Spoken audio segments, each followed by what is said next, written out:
All set? Okay.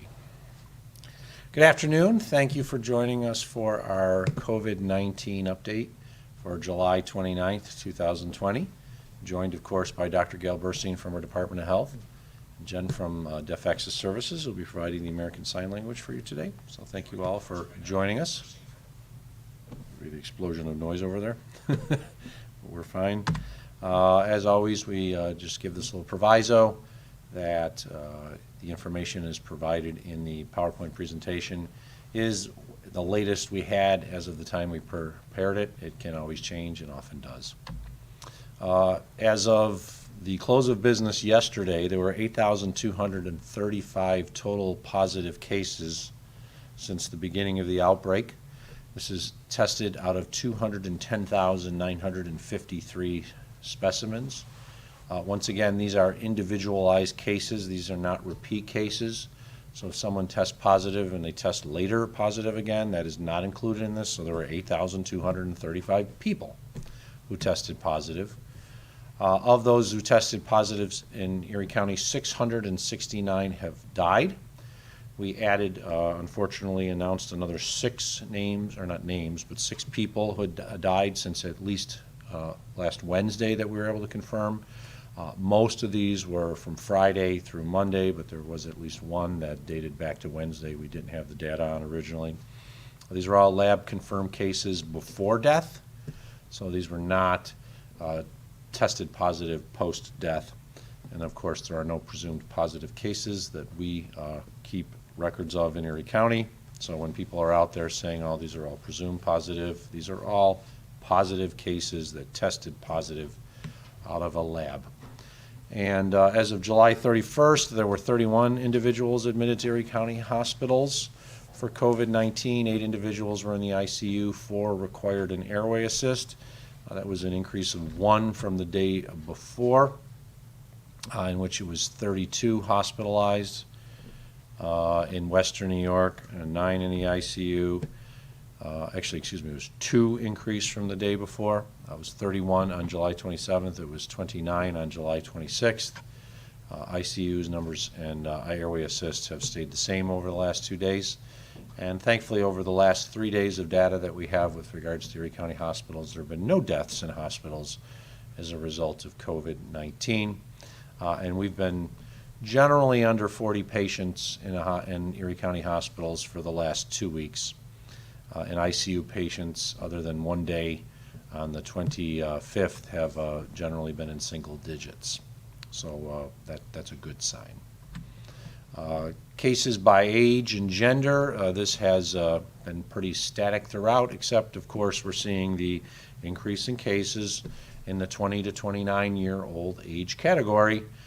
Through most of the outbreak, you would have seen a fairly even amount of cases among all the age groups, but recently, as we've noted repeatedly for like the last 3 or 4 weeks now, we're seeing an increase in the 20 to 29 age group, and that still continues, unfortunately, though it's a little better than what we've seen in prior weeks. Because for the week ending of July 25th, of the 243 positive cases that were confirmed that week, 30.9% of all cases were in the 20 to 29 age group category. So it's actually slightly down from the previous week, in which it was a little over 35%. Once again, nearly half of the cases that are testing positive for COVID-19 are in the age group of 20 to 29 and 30 to 39. And we have seen a tremendous reduction in the percentage of cases for those 60 and above. We believe that's partially, primarily, because people in those age categories are still taking the issue associated with COVID-19 very seriously due to the unfortunateness of people over the age of 60 being much more liable to get very sick and or die as a result of COVID-19. So we have seen a tremendous drop in the testing of positive cases among individuals in the older age groups. COVID-19 cases in Erie County by gender and residence. This has been pretty stable for some time now. Females make up 56% of all cases since the outbreak began, males 54%. And when it comes to residents, we still have seen this for quite some time now. City of Buffalo residents make up a greater preponderance of cases than they should based on the population of City of Buffalo as compared to Erie County. So City of Buffalo residents make up 46% of all cases since the outbreak began, even though they only make up 28% of the population of Erie County. I'm going to turn it over to the doctor to talk about testing and those issues, and there's a whole lot that she'll get into, but we've got, once again, some good numbers with regards to testing and diagnostic testing. So, Dr. Burstein. Sure. Get you a little step. Thanks. So, good afternoon. So, just want to continue on with the story of our COVID-19 numbers. So, this is looking at the proportion of positive tests done each week of COVID-19 tests in Erie County. And so you can see that, for the past couple months, we've been hovering between 1% and 2%. So this past week, we decreased a little bit, went down from 1.7% the prior week to this past week, just 1.3% of all the tests done were positive. So we're doing really well. So again, we're where we want to be. We're doing a lot of testing in Erie County. Many people, around 20,000 people per week are getting tested in Erie County, and of those, a very small proportion are positive. So that's where we want to be, and hopefully we'll stay there for a while. So this is looking at our antibody tests, the total numbers done each week, and the proportion of positive tests. So you can see over the past month, the number of people that have been tested for antibodies has been declining slightly. However, of those people, there's still only a little bit under 6% of the people who've been tested for COVID-19 antibodies have tested positive. So again, that reinforces that we still a large proportion of our population has not been exposed, does not have antibodies, no matter what type of protection it confers. They don't have it. Most of us don't have it at all. So we all have to be vigilant. And then these are looking at our mortality data by age and gender in Erie County through the end of last week. And you can see that the majority of the people, unfortunately, who have died of COVID-19 have been our seniors, especially those over the age of 70 and 80. And again, we're seeing a higher proportion of females compared to males. But again, that could be because we know that in those older age groups, there's a larger female population compared to males. And then looking at our mortality beta by residence and age, we can see that the mortality data, the proportion of people who unfortunately have died of COVID-19 who live in the city of Buffalo is very similar than proportion of Erie County residents who live in the city of Buffalo. And again, that's what we'd like to see, making sure that we're beating those health disparities. And then looking at the ages of people who have died of COVID-19, you can see that a much larger proportion of the people who've died of COVID-19 have been in the senior age group, people in their 70s and 80s, compared to the proportion in those age groups who reside in Erie County.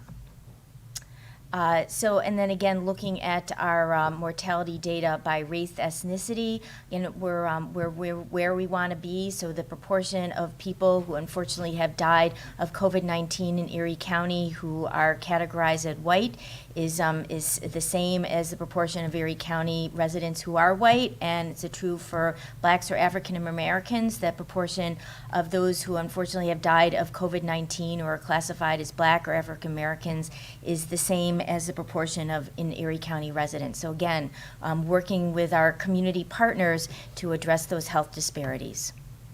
So just in terms of testing, again, the county offers both diagnostic testing with a nose swabs and antibody testing. You can, for both of those clinics, you can call 858-2929 to schedule. For antibody testing, we do have online scheduling available at our erie.gov website. So it's erie.gov/COVID tests. So remember, these are free and they are located throughout Erie County. You don't need a lab rec or a doctor's referral or order. And remember, these are by appointment only. We've heard this rumor that some healthcare provider offices are telling their patients to just show up at one of our clinics. However, we're going to turn people away if they just showed up. If you are symptomatic or you're a close contact or an Erie County employee and you need to get testing the same day or the next day, call us. We'll schedule to get you in, especially if you're symptomatic. However, if you just show up without an appointment, we're not going to be able to accommodate you. Our clinics, especially our diagnostic clinics with the nose swabs, are very, very busy. They're very, very full. So we're testing as many people as we can, and that's why we have to schedule. So again, these testing slots are precious. They're gold. So if you get one, please show up. And if you can't, let us know so we can schedule somebody else to take that slot. For our diagnostic testing, the nose swabs, we're located in Williamsville on Mondays, Orchard Park on Wednesdays, and in the city of Buffalo at Kensington High School on Thursdays. And for our antibody testing sites, we're rotating, different places throughout Erie County throughout the month. So this week, we're going to be in Newstead Fire Department in Akron, and then next week, we're going to be at the Northwest Buffalo Community Center, and then at the Ellicott Creek Fire Department in Amherst. So, come on down. For those, we will take walk-ins to the antibody clinics.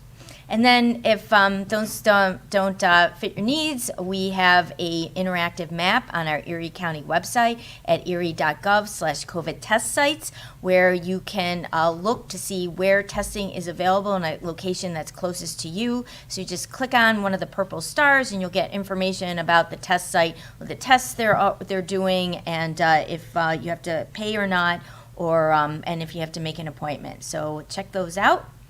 And we'll talk about how we are responding in Erie County. So do you want me to go or you want to go? I'll switch it up. Okay.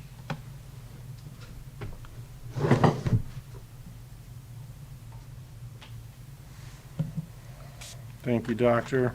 Oops. I think we all know that there's been a increase in the number of states that New York State has identified due to the infection rates of COVID-19 that now require a quarantine period. So if you are in any of the states in red, at one point we had so few states we could actually name them. Now we have so many states, it truthfully is taking up the map with regards to the number of states that have such high infection rates that if you travel to one of these states, you are required to quarantine for 14 days. The Northeast is basically your safe zone. Michigan, Colorado, Wyoming, South Dakota, Oregon. If you go to those areas, you're okay. You are allowed 24 hours in a state, and we've had some questions with regards to that.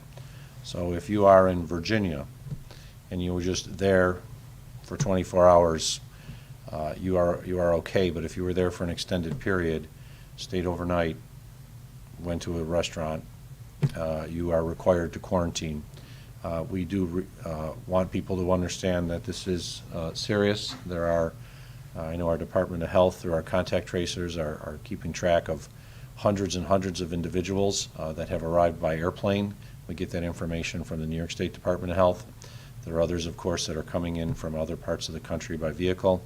And we want people to understand that we're trying to avoid the further transmission of the coronavirus in our community and our state by requiring these quarantine periods. They're not necessarily fun, not everybody wants to do it, but it's to protect the individual, it's to protect the general public. And as such, the quarantine period still exists as the orders of Governor Cuomo. COVID-related complaints. We do receive complaints regarding restaurants and bars for failure to properly wear masks, to follow the rules with regards to mask wearing of employees as well as patrons while they're in the facility. You can call our Department of Health at 961-6800 if you feel that an establishment is not following the rules, and as such, we will send a sanitarian out there. We have received over 1,800 complaints to date. We have used that information to cite and write violations of the law with regards to establishments. As we've talked about in the past, we've had to shut down some establishments. We have not had to shut down any in the last week or so, which is a good thing. I think bars and restaurants are finally getting the message that we will shut you down if you don't follow the rules. So it's important that they follow the rules. I think they're realizing for their own financial success as well as the success of our community, it makes sense for them to follow the rules. We do not want to do and go backwards, which is what happened in Pennsylvania. Pennsylvania is not on the list of quarantined communities, but there are, unfortunately, in Pennsylvania, Governor Wolf pulled back the indoor dining as well as the drinking in bars because he did not like what they were seeing, which was the transmission in bars and restaurants. We know individuals are catching COVID-19 in bars and restaurants because they're telling us that this is where they were before they caught it. Our contact tracers find that out. You can also file a complaint with New York State at 1-833-789-0470. You can call your local building inspector, especially if it's an establishment that seems to be following the rules with regards to capacity and so forth. The building inspectors can come out. We continue to get complaints. We continue to send folks out. We have had some pretty stern conversations with bar and restaurant owners, letting them know that our intention is not to shut you down, but we will if we have to. We want to work with you. We want to find a way to keep your business operating because we want to keep our economy as strong as possible. We don't want people to be laid off from work again. But if somebody is violating the law, they will be shut down if that's what we need to do. So we continue to have those conversations. In complaints about travelers returning from high-risk states, there's a form that you can fill out if you believe that somebody has returned from a high-risk state, they're not quarantining, especially if they're sick, we'd like to know that because they could be putting the greater community at risk. And that form is at erie.gov/COVID19/travel form. Opioid-related deaths, we talked about this yesterday. We bring this up again today because it's something that's very concerning to us in county government. As of 2020, we have 44 confirmed opioid-related deaths, and there's 127 pending. If all of those pending cases turned out to be opioid-related deaths, some of them will probably be changed, but if all of them did, there would actually be more deaths already in 2020 than we had in all of 2019.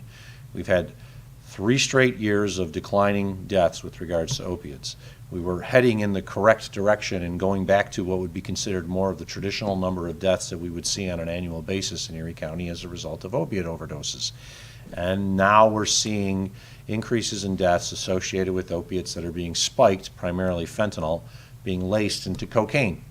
And 45% of all deaths that have been confirmed so far this year had a combo of cocaine and fentanyl. And we do know that there is an increase in number of deaths in individuals that are older, including over the age of 60. And people are dying alone.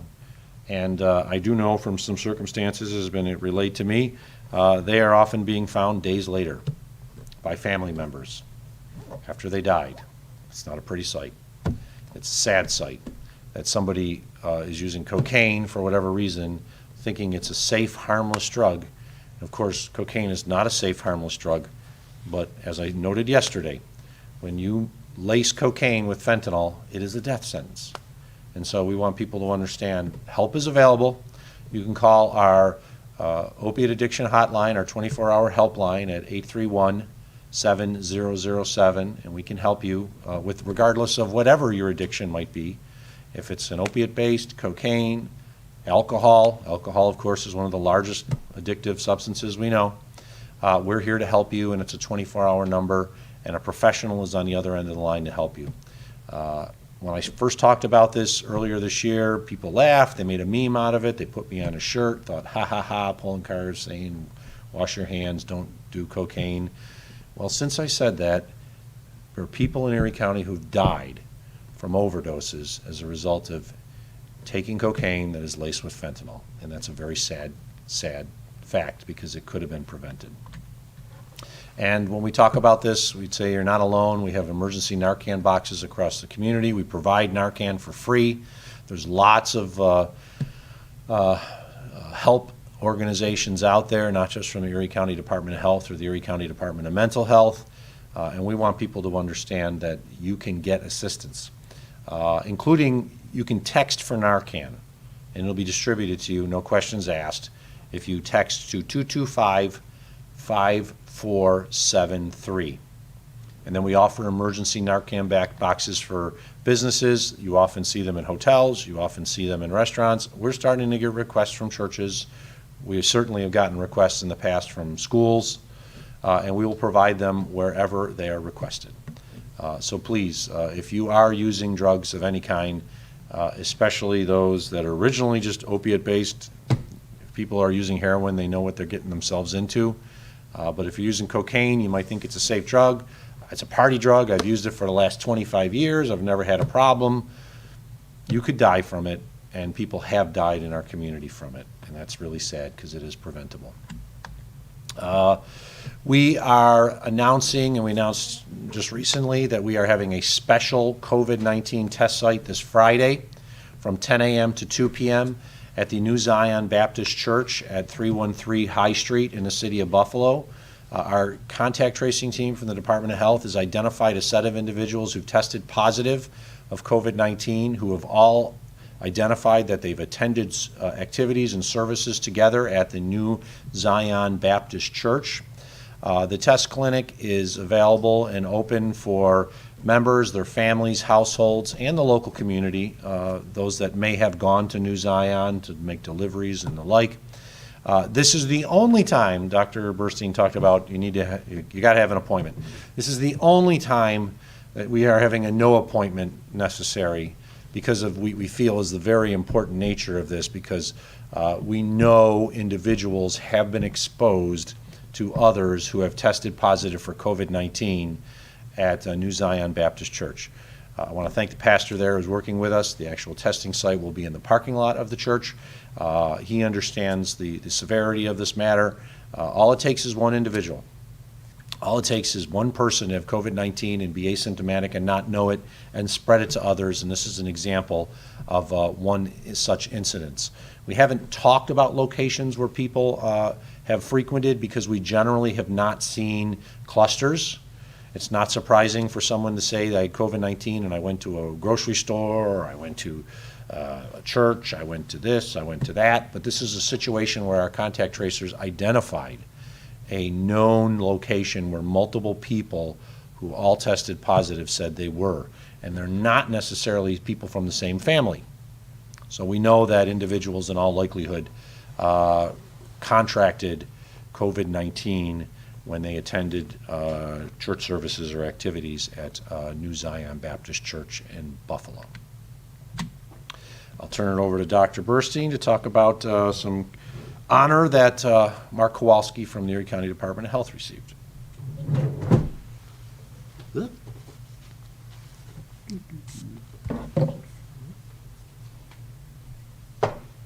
Thanks. So I'm super pleased to announce that one of our most excellent public health sanitarians, Mark Kowalski, has received the New York State Department of Health 2020 Public Health Works Honor Roll Award. He is the Deputy Director of Environmental Health. He just actually this week celebrated his 40th anniversary working at the Erie County Health Department, so a big 4-0, that's very impressive. He is the director of the Permitted Facility Programs, and he actually developed and implemented the Erie County Department of Health online food facility inspection database. So he is a hero for all of us, and there's a picture of him, so we just want to acknowledge Mark to all of Erie County. So I think we can take questions and answers now. Do you believe that what happened at New Zion Baptist Church is a outbreak that the community should really be alert about, being a super event that's going to get people infected? Well, you know, anytime that you have a large number of people in a closed space, you know, are not social distancing, are singing, are hugging, are not masking, I mean, there's the potential if somebody in the room has COVID-19 to an outbreak. So we've learned about this small number of cases that we have identified have been at the New Zion's Baptist Church for different events over the past month, just this past week. And so our investigation will probably grow. We'll probably identify more people. We'll have to see where this goes. So right now it's just small cluster. However, we're encouraging anybody who has been to the New Zion's Baptist Church over the past month to come to our testing site on the parking lot of the church on Friday and get tested. And because, again, if anybody is identified as a case, then we'll have to start the contact investigation with that particular case and find out who those close contacts are. So, and the church has been like super cooperative, really helping to work with us to set up this clinic, and they've been great partners. And we're just at the beginning, so we'll see where that Can you goes. say how many it was? It's a small number, so we don't want to give any specific information that could be identifying, so we're going to hold off on that right now. Ballpark as small as, It's less than 10, okay. but it's a number that indicates, because there's, let me go back here. It's less than 10, but it's a number because it indicates that there are people from different families, different living locations, that we are concerned that they received it and have shared it at the facility. Just David? a follow-up, are any of them seriously ill? And I don't know. Were they socially distancing or wearing their masks? I can't answer that question. How come? I don't know. Okay. Dr. Lipsky, do you have any idea, any insight on this? The It's questions were, so the questions were the people in the church who people who we identified who were infected, who had been to the church. Are they seriously ill? And what type of activities were they doing in the church? Were they socially distanced, wearing masks? So it's our policy not to give out any specific information about each individual cases, so we don't really discuss them. However, we just want to send the message out to Erie County residents that if we feel we want to support people during this very tough time to go to places that are groups that are comforting, and so for many people that's religion. However, you have to remember that if you're outdoors is safer than indoors. Smaller groups are much safer than larger groups. Farther away from people are much safer than close together, and wearing masks are very protective. So, whatever happened, and we just want to make sure that those people were infected are taken care of, and then those people who were close contacts in that church are tested so they can know their status. you mentioned singing, hugging, and other activities. Was that what was going on here? There were many different events. It's a very, very active church, so we've heard a lot of different stories for a lot of different situations. We know that in general, in churches, there is a lot of singing and hugging and a crowd. So, this is what we see in many type of church situations. So, again, I can't discuss the specifics about any particular case, we just know what the risk factors are in general, and many times what happens in these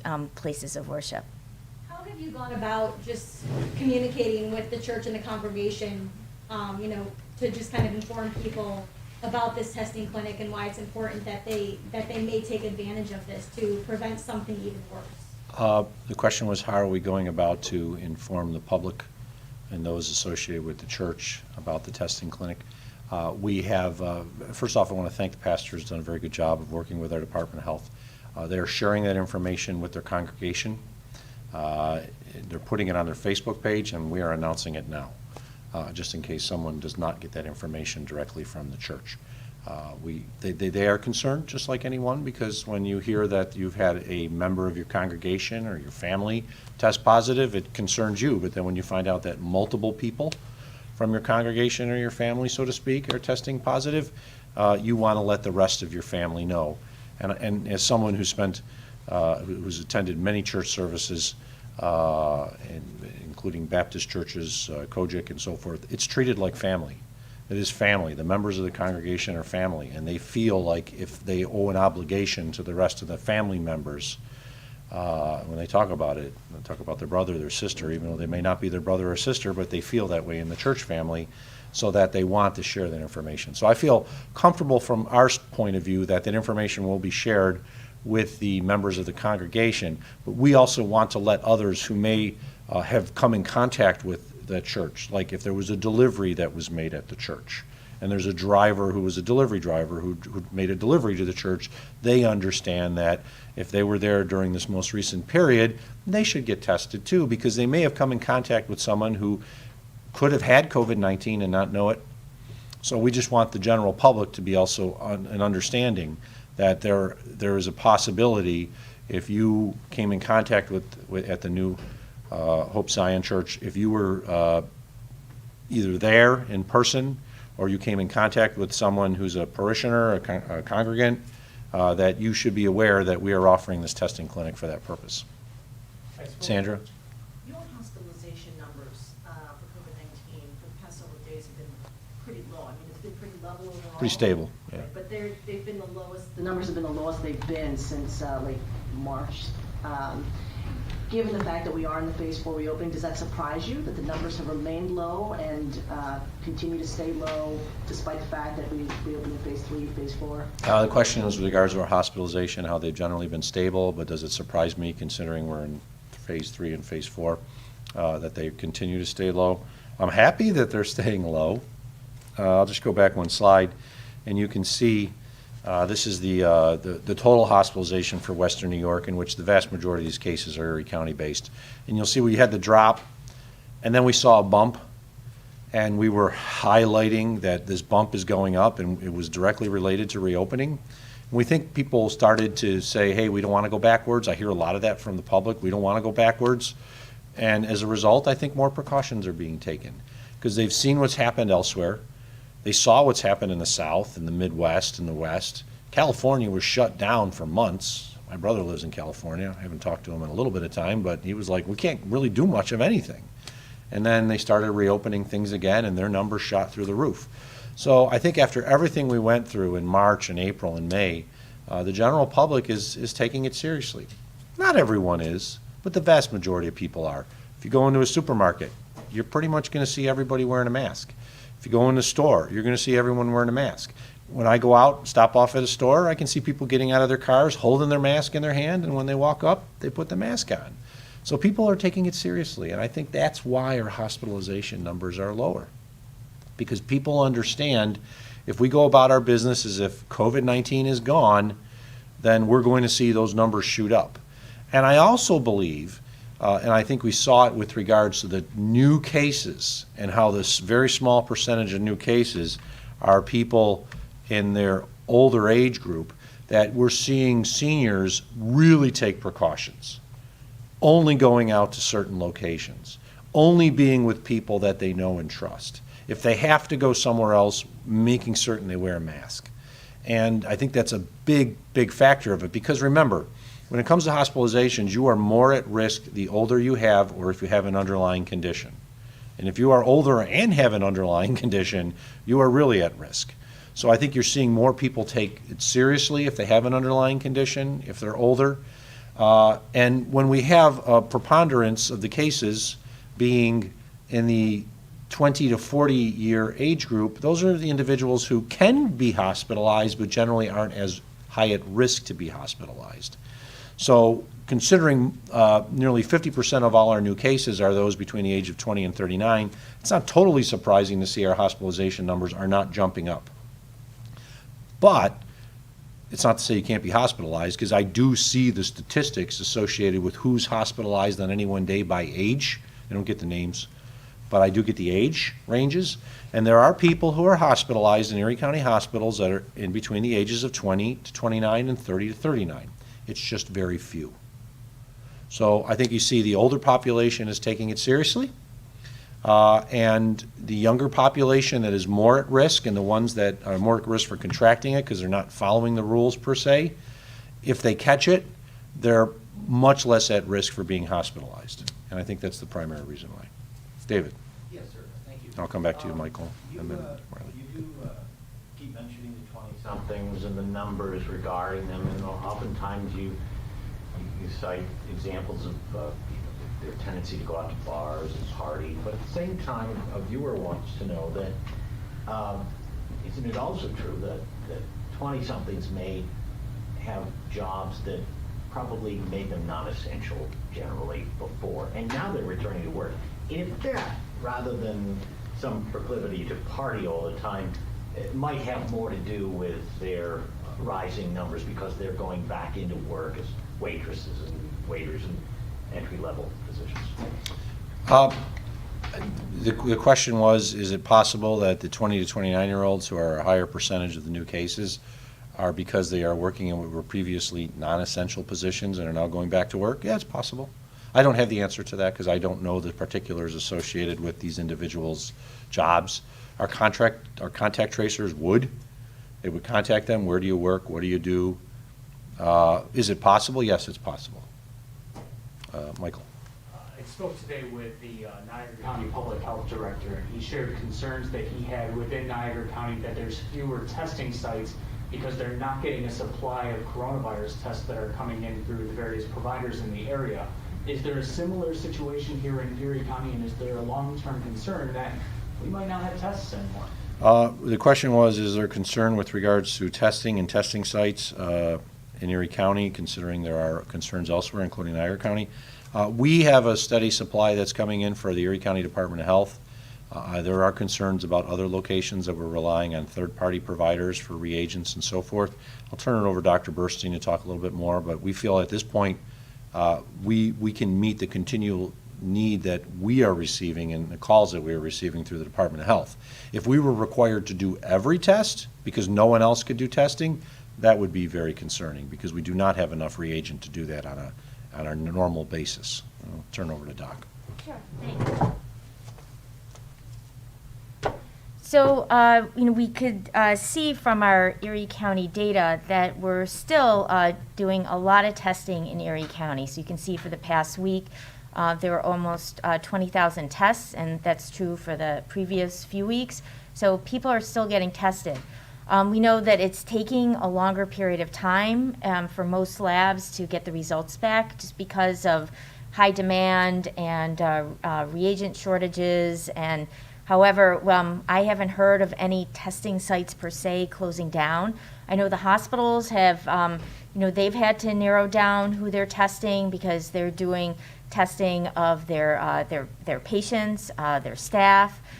Some of them are working with nursing homes to test them, and so they may not have the capabilities of doing as much testing as they would like to in the community. However, I think our data show that people in Erie County are still getting tested, and however, outside the Erie County Health Department, sometimes the testing turnaround time can be a little bit longer than we would like to see, which is frustrating for just in terms of contact tracing and isolation and quarantine. And on that point, I had a source tell me that there are providers such as, Kalida, ECMC, Catholic Health, who said that they have the supply, it's just distributing them that is the question because there's such a high demand for it in the other hotspot areas in the country. I mean, Erie County was able to get on top of it before all the other states got severely hit.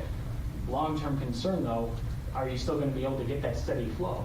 So the question is, I guess, with the hospitals, like they're concerned about getting their reagent supplies, and I mean, I have heard that, and it's not just the hospitals getting their supplies for reagents. It's even the pipettes and the tubes and everything that you need because unfortunately, each machine requires its own different types of pipettes and its own different types of reagents. It's not transferable.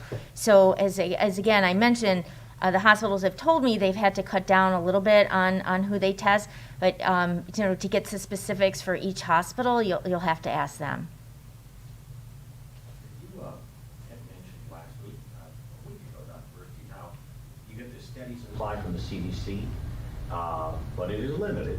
And that's why the Erie County Health Lab does a limited number of, the antigens, is that what the count? Well, it's an RNA test. It's a diagnostic. It's a molecular diagnostic test. But Regent, oh, okay. It's stuck on it, you know that. Anyway, but you have a limited supply, so you limit the number of tests the Erie County Health Lab does every week. Now you've got this situation where you're gonna have a special one Friday, where there's, you don't need an appointment, you might see a lot of folks. I noticed in the news release, it said you're working with the Wadsworth lab on this. Is that because it's a Friday and you're almost out of juice and you need their help on this? So the question is, with the Erie County Health Department, our public health lab, we have a steady supply of testing reagents and materials that we need to do to get the tests done. And the question is, why is Wadsworth Public Health Lab doing our tests for this particular clinic on Friday? So actually, there's two answers to that. First of all, with our public health lab, our limitation in doing more tests is not supply of reagents or pipettes or anything. It's really our staffing capability. So we have a limited number of staff, and we're able to order enough reagents and enough supplies from CDC to do the number of tests that we think that we are able to do. So if our staffing were able to increase, and if there are any medical lab techs out there watching, if you want a job with at the Erie County Health Department Public Health Lab, we have a couple positions open. So we do want to hire more staff so we can increase our testing capacity. However, it's not the reagents. We can get enough reagents. We can just tell CDC we need more. And then the question with the lab, why we're using Wadsworth Public Health Lab. So any type of small cluster outbreak in New York State, the New York State Health Department likes to partner with the local health departments in investigating these small clusters. And so we have come into an agreement with the state health department that they are able to. So we're going to divide and conquer with this. So we are going to supply, organize the testing clinic day. We are going to supply the staffing and the collections, specimen collection kits, and create all the recs and do everything, and then package up all the specimens. And then the state said that they will collect the specimens from our public health lab and drive them over to Wadsworth to do the testing. So it's it's a partnership that we've decided who could do what the best. And I'll turn it over to our county executive. I would just note that the state's testing site on Perry Street takes in samples and then takes it to the Wadsworth lab for So it analysis. doesn't have to go to Albany and back, right? It can go right here. Well, they don't do the analysis. They do the testing there, the swab nasal, but they don't actually do the analysis there. That actually has to go internally. Do you see buffets coming back anytime soon, Mark? The question was, do I think they'll see buffets coming back? I do not know the answer to that question. Mark, I know. Marley, I know you've been waiting. Have you heard back from the MLB yet? And if you have, are you happy with their response? We are going to be discussing the issue directly with Major League Baseball tomorrow. That was my question. Yeah, we've scheduled the time, and we'll be talking with them tomorrow. On the baseball topic, where are the players getting their tests from? Is it Erie County? Is it New York No. State providing the tests? Who gets them? Major League Baseball is under their protocols providing the tests and we are not doing it. They've contracted out with a third party to provide those tests and do the analysis. New York State quarantine guidelines say if you're coming from an outbreak state, you have to, or New York State professional sports guidelines say if you're coming from a quarantine outbreak state, you have to quarantine as a professional sports athlete. Basically, you're stuck in your hotel, you go to the game, you come back to the hotel, you fly out. And if they violate that, they're actually in full violation, and they can be quarantined at that point and prohibited from playing. So we're going to talk more with Major League Baseball tomorrow. I think they are very concerned. I think we've all seen what's happened with the Marlins. They basically canceled the number of their games to be rescheduled or not played at all for a few more days. And they're very concerned about what could potentially happen, which is the ending of their season prematurely before they really got it off the ground. And I'm not talking just about the Marlins. I'm talking about all Major League Baseball. And if you've been following the Blue Jays, they're playing great. They really are playing well. So we want to see games. We want to see it done safely. And it would be great to have the Blue Jays playing in Buffalo, as we hope they will very soon, and winning. But it would be the most 2020 thing, especially for Buffalo, is that because of what happens elsewhere, we don't even get to have one game in Buffalo because they had to shut it down. Or if they get to the World Series. Yeah. Are you doing a meeting or just a phone call? We'll be conversing on the phone. Are they still on track, though, to come here to Buffalo? My understanding is that the shutdown of the games would, they would be back playing before they're scheduled to play in Buffalo. So they're still technically on track, but we're going to talk to them tomorrow and see what kind of answers they give to some of the questions and concerns that we have. So the Blue Jays in on that conversation then, as well? Yes. So it's a three-part. Bison's, Blue Jays, Major League Baseball officials. What's your understanding on the hotel situation? I know the Blue Jays would probably have one hotel, and then you have a visiting team that comes in, but would one team after a certain series then use the same hotel as the visiting team before them, or are they kind of alternating sites? It's no different than what would be considered the normal scheduling for Major League travel, not only for Major League Baseball, but for pro football. The visiting teams can schedule their players to stay in a hotel as they see fit. They don't have to use the same hotel. They can move. They don't have to, if, let's say, I'm just going to throw out a name. Let's use a hotel that is not based in Buffalo, but we'll pretend that Major League Baseball team went to the Hilton. We don't have a Hilton here. We have a Garden Inn, Hilton. We don't have a Hilton. And that team had a COVID-19 outbreak. The next team that comes in town can say, I'm not going to the Hilton. We're going to go to a different hotel. They have that opportunity. And then the governor, this is my last question on this topic. The governor yesterday said, okay, New York can host any team, do any games, and most people would say, okay, Yankee Stadium, Met Stadium, that's fine. What about Salem Field? Does that apply to here too, that any team could host any games? The governor made a statement yesterday. I don't know what he was referring to. I think he was referring to other minor league ballparks. We know that the NBA and the NHL are playing in bubbles, so to speak. They're in a limited locations, and they can't leave those locations. Seems to be working so far for the NBA. The NBA, National Hockey League just got back on the ice for their exhibition games, so to speak, yesterday. So far, they don't seem to be having a problem in Edmonton and Toronto. We'll just have to wait and see. What the governor said, I don't know if Major League Baseball is going to take him up on it or not. We have not received any information or protocols as to what that would mean for the Buffalo area, or if it means that teams could theoretically be playing in Jamestown or Niagara Falls or Syracuse or Rochester. I don't know. There's minor league stadiums all across New York State. And if you're just playing baseball, all you got to do is have a field with an outfield. The major league players want the clubhouses, they want the training facilities, but heck, I remember growing up, as long as you had a field, you could play baseball. I think that's what the governor's thinking, is we have plenty of fields where they could play baseball if they needed to, but we have not received any further guidance on that. Jenna? There's a lot of students that are going to be returning to college, and some of them are going to be coming from these states under the travel advisory. Has there been any communication or talks with these colleges as to how that's going to work and how they're going to be quarantining before they can attend classes? I mean, especially when you think about communal bathrooms and just things like that. The question was with regards to returning students to colleges and those that are coming from states where the quarantine restrictions exist. Those students would have to quarantine under the rules. And I know there have been conversations with colleges. I am not privy to those conversations. I've not been part of them.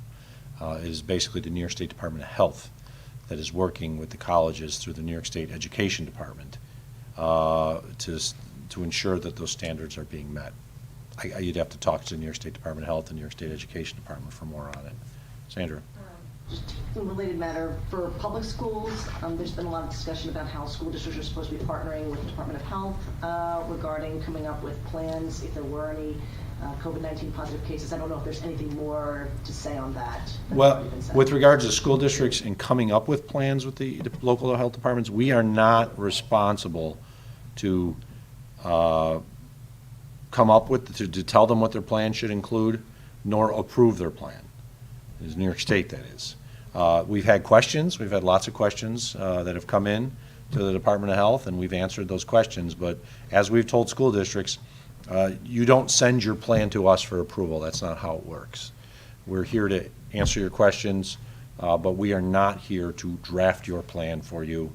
And if there was an issue associated with a positive case on a school, of course, we would want to know about it and find out very soon thereafter, because the information would be shared with New York State. All testing data, when we have a, let me backtrack. If we do the test internally, we know the person tested positive or not. If somebody went to another source and had a test done, we do not find out about it until it goes into the state system and it's shared with us. So we'll get information on any person who tests positive, regardless of their age, and we've had children test positive. And then our contact tracers have a responsibility. If it turns out that this was a student who was in class, then of course we're going to have further discussions with the school as to what protocols need to be followed, but they also have to follow the protocols that are being put in place by the New York State Department of Health and the New York State Education Department. And when it comes to schools, it's really NICED that is the overarching power associated with it. Any other COVID-19 questions? Any off-topic questions?